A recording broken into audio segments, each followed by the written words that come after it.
It is Monday, All Hallows Eve, October 31st, 2011, and we're going to be live here for at least the next 3 hours. Fresh out of prison for a crime he says he didn't commit, and I've looked at the case. It's clear he was framed, and lawyers and others involved said it was a miscarriage of justice. Fresh out of prison. He's been out for a while, but this will be the first major interview he does.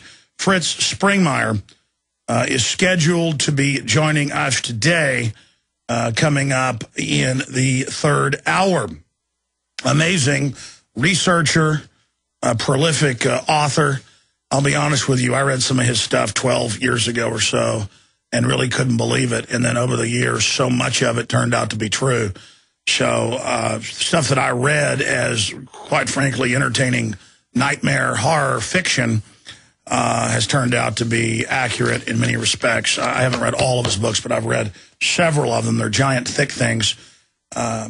We carry his Bloodlines of the Illuminati book going into the big 13 families at Infowars.com. And over the years he's been in prison, that's been the only revenue that his wife has basically had. So Fritz will be joining us coming up in the third hour. In the meantime, we are going to have open phones today. And I noticed about a week ago that the system was unable to co-opt Occupy Wall Street. They put out the call, the Democratic operatives did, to call out well-meaning people. Then they tried to fully co-opt it to be Obama supporters and to call for tax increases on the middle class. That failed to a great extent, though there are the communists and others involved. It's a diverse mix, and the Fetters and others have been down there educating them. So now, you notice over the weekend, you saw attacks all over the United States against Occupy Wall Street and people being taken to jail. And you saw the predictable demonization campaigns. And I heard local radio this morning demonizing the right of assembly and saying it was bad. And also I heard the Austin police chief, saying, well, somebody defecated in the flower bed at the city hall. Well, I've talked to multiple sources, and I'm going to try to get them to go public. But anyone being let out of the homeless shelters or homeless being arrested or people being let out of prison are being told by the local constabulary to go down to City Hall and that's the only place they're allowed to sleep at night. And so another false flag. And I'd already been told this over the weekend by multiple sources. And then I'm listening to local radio this morning, Local 590, with the host in there bashing Occupy Wall Street, just the idea of protesting. And I heard a very well-spoken vet call in who owns his own business. He said, A, we're not all unemployed like you say. B, we've confirmed they're telling homeless who are arrested for being out drunk at night, you won't be arrested. This is at the Austin Travis County Jail. You're allowed to go sleep at Occupy. And so they're literally sending the homeless people who are drunk out of their minds with a dribbling diarrhea behind them there. And my crew's been down there. That's who's down there, is homeless people. And this is happening in New York and other areas. So the media can say, look, they're dirty winos.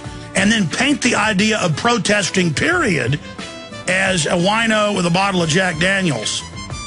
Who's malnourished. It's incredible how the system runs false flags. Dozens arrested at Occupy demonstration in Austin. Actually, it's 40 plus now. We'll be right back. The night before All Saints Day, known as Halloween or the Devil's Holiday. Of course, it wasn't even a popular holiday until manufactured in the 1950s. Picking up on the Druidic celebration of Samhain or Samhain, Human Sacrifice Day, that's mainline history books, human sacrifice all over Europe, throwing bound children, sometimes even ward leaders or chiefs, into burning pits of flame and coals. And then the establishment wanting a new holiday to push, basically picked it and manufactured it, and was not popularly celebrated until the mid-1950s. And they had songs like The Monster Mash, It Was a Graveyard Smash, A Monster Mash. So we are live, ladies and gentlemen, and I want to thank you all for joining us here today for this worldwide transmission. We do have Fritz Springmeier, who was convicted of reportedly robbing a bank. He was a prolific writer, selling tens of thousands of books a month, from what I know, and then reportedly went out and robbed a bank. And, of course, the evidence was he was completely and totally set up. He'll be joining us today here on air. And I will tell you, he's lost a lot of weight. I've now seen a short video of him. This will be his first major interview. And he looks like basically a concentration camp victim compared to the way he looked previously. He looks like he's lost about half his body weight and is frail, so we should be praying for him. And he says he's coming on, though, you know, they could try to gin something up for him speaking out and throw him back in the hoosegow, but he is certainly not one to give up. So we'll be talking to Fritz Springmeier about the state of the world and more coming up in this important interview for much of the third hour today. Now, that said, we are seeing huge developments in the global economy right now. We also have some very important Franken-food news dealing with the genetic takeover of our planet. You have the whole Herman Cain scandal that is a complete distraction and diversion from the issues. We have DHS-funded taser drones launched in Texas. They have basically the taser shotgun rounds in them and can taser you from a distance directly out of They Live, where the little drone flies over and Rowdy Piper says, "Hello there, my little friend. Come to tell them where I am." And then he shoots it with a shotgun. I think we're going to do a bit on that tonight on the nightly news, 7 o'clock Central.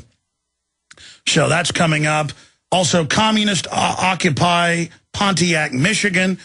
We've got a first ever look inside the new Red Dawn that was going to come out this year, but it didn't come out this year because the communist Chinese got upset. I didn't even know that. I was trying to find out about the film this morning and instead discovered that who knows, it might not even come out next year because the communist Chinese got mad. So they had to go in with digital computers and reportedly spend a whole bunch of money to take the communist Chinese symbols off things and put North Korean symbols on it. But because North Korea is a client state of the Chi-Coms, that's now upsetting them. And because China holds so many of our T-bills, we now can't, I guess, criticize them.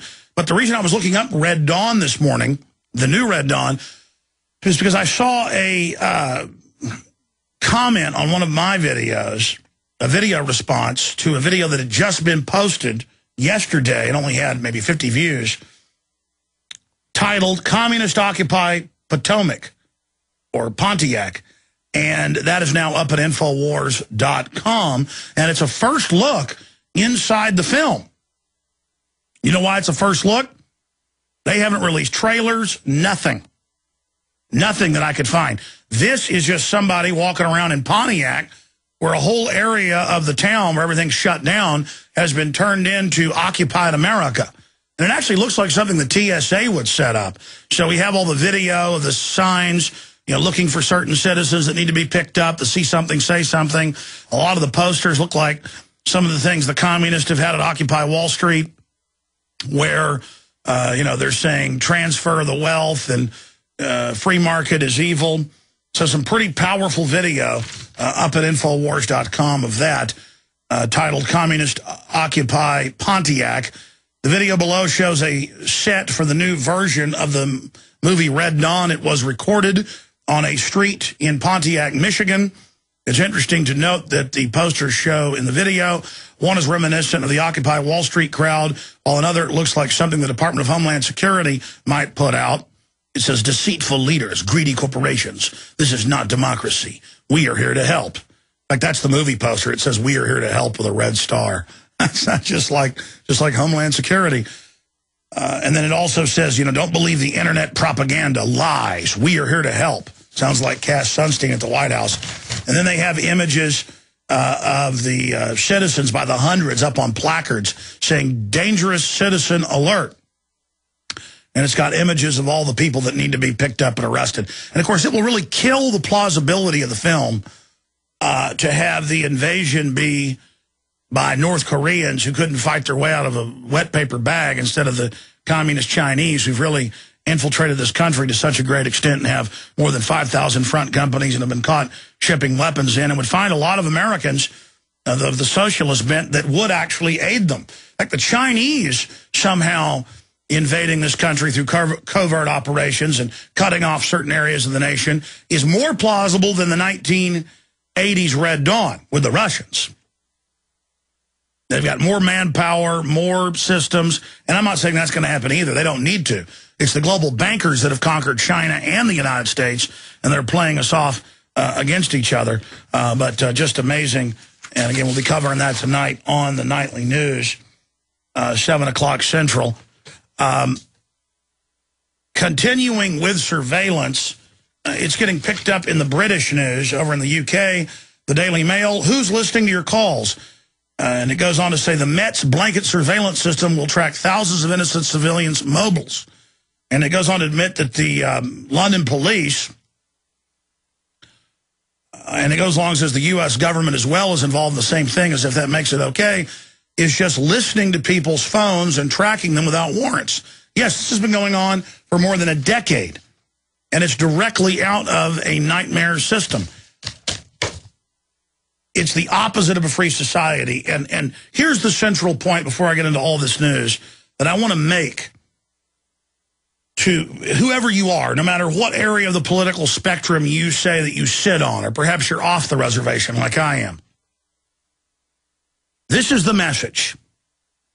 You cannot doubt, any angle you look at it from, that the powers that be are moving this country and every other nation they control in a hardcore,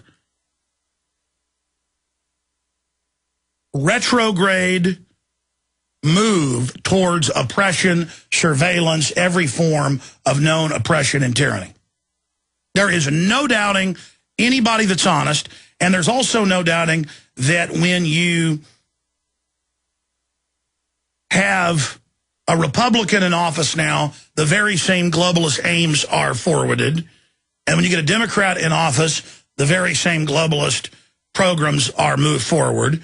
There's different rhetoric, but the exact same programs are continued in lockstep, whether it's banker takeover bailouts, or whether it's gun control moves, or immigration policy, or military policy, or secret arrest or torture policy. It is the exact same direction.